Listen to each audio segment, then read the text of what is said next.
বন্ধুরা, আমি সৈকত মাহাতা চলে এসেছি আবার একটা নতুন ভিডিও নিয়ে। আর আজকে আমার বিষয় হচ্ছে সং রিয়াকশন ভিডিও।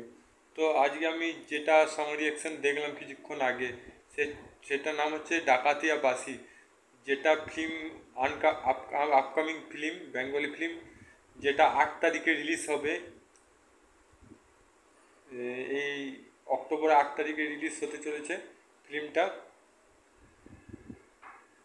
দুর্গাপুজোর টাইমে।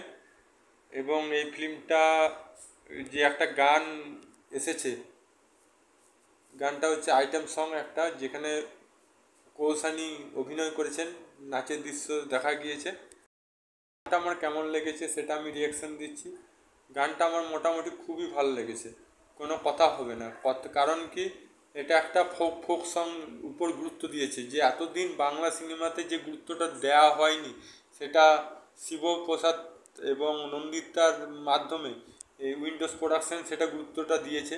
কারণ বাংলা সিনেমা পাশ্চাত্য গান হয়ে হয়ে আমাদের যে লোকালের যে ফোক সং, সে স্বাদটা আস্তে আস্তে মানুষ ভুলে গেছে।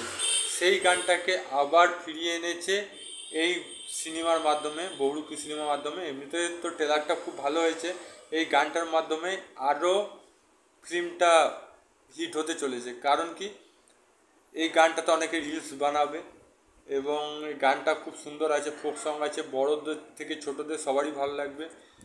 হ্যাঁ, একটু মিক্স আছে গানের মধ্যে, বাউল গান মিক্স আছে। আর বেশি গানের মধ্যে যে ডায়লগটা, এ বেশি তাকাস না, বিহা হয়ে দিয়ে দেবো, কেঁদে মরে যাবি, তো এই ডায়লগটা আমার মনে প্রচণ্ড পরিমাণে রিলস হবে, প্রচণ্ড। এই ডায়লগটা বিশেষ করে, যে বাংলা গ্রামীণ ভাষা, এই যে স্বাদটা, তার সাথে বাউল গান, এগুলো খুব সুন্দর, কোরিওগ্রাফিও খুব সুন্দর হয়েছে, নাচ সব ভালো হয়েছে, খুব সুন্দরভাবে সাজিয়েছে। 3 মিনিটের গান, খুব ভালোভাবে লেগেছে গানটা, খুব সুন্দর ভালো লেগেছে গানটা। আর যে গানটার যে কম্পোজার বনি চক্রবর্তী, সেও খুব ভালো কম্পোজ করেছে।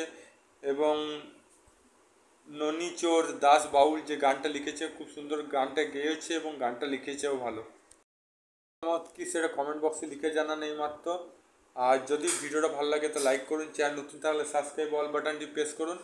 আবার দেখা হবে নতুন ভিডিও নিয়ে। আর যদি ফেসবুকে দেখে থাকেন তো পেজটা ফলো করুন। আবার দেখা হবে নতুন ভিডিও নিয়ে। ততক্ষণ জয় হিন্দ, জয় ভারত, ভালো থাকো, সুস্থ থাকো।